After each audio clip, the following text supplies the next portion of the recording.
Yes guys, what's up po? Magandang hapon mga kalords. Ito nga pala yung sapatos kong tatahiin. Yeah, tama po kayo. Minadali ko po ang paglalaba ko kanina para matapos ko lang po itong aking tatahiin sapatos. Siya po ay black Nike na sapatos. Yan. At syempre po hindi po magpapahuli ang ating gawain ito ay syempre naman po ay dito lang po tayo kikita na magandang kitaan. Medyo pahinga ngayong linggo. Kaso ang pahinga ko ay paghahanap ng gawaing mapagpipirahan. At siya, at siya nga po pala. At magandang hapon po sa ano po nito, nagpatahi. Ang tanong po ba'y, ito po ba'y babayaran o utangin? Pasensya na po sa mga naungutang dyan. Nakikita niyo po ba rin aking sapatos na tatahiin? Kitang-kita niyo po yan. Ayan po. Ayan po, mag-i-start na po ako magtahi. Medyo madilim na nga po ngayon. Medyo masilan po pa naman ang pagtatahing ito. Kailangan po ito ay matapos kasi gagamitin ng bukas. Ang may-ari po nito ay isang estudyante. Kailangan ay makagawa ako at matapos ko na rin po ito.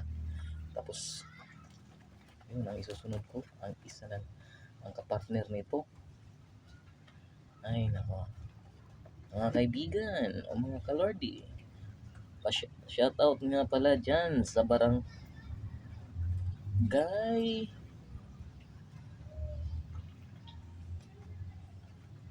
Bigo, sa Bigong ibaba kasi Bigong itaas kami. Ako'y taga Sitio Halina. Shoutout po dyan kay Ate Lisa na nagtitinda po ngayon ng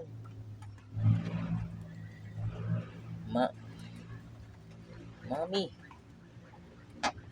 Yan po sa kanyang tindahan. Shoutout po. At sa dati ko pong amo kay Busdik. Shoutout po sa inyo, Busdik.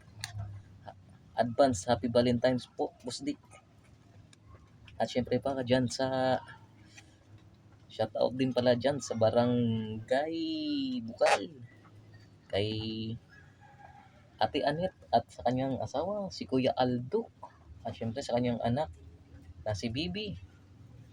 At si Rinalyn. O tawagin namin Jingjing. Shoutout po sa inyo. Syempre shoutout nga din pala kay Roda Mirini. Kumusta ka na po, buddy?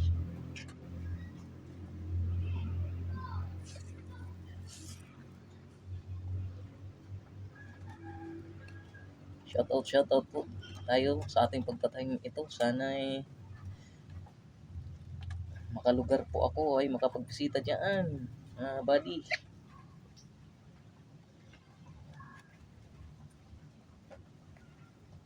Kung hindi lang po ako naglaba kanina mga buds ay mga kalords ay sigurado ito'y tapos na. Kaso problema, inuna ko pa ang aking labahan bago ang tahiin, pero mas okay na yun.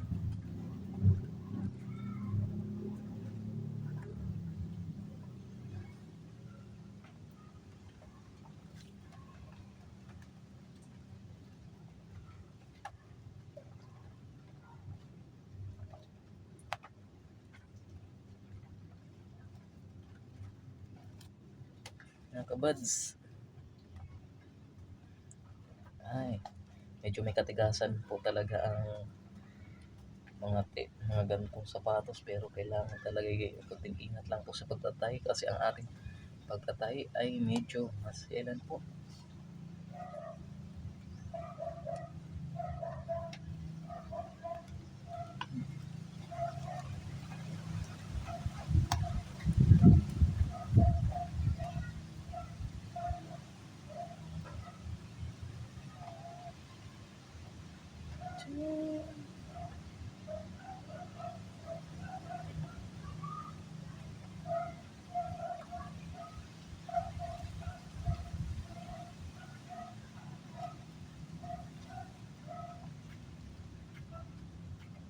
Okay, mga buds, wait lang.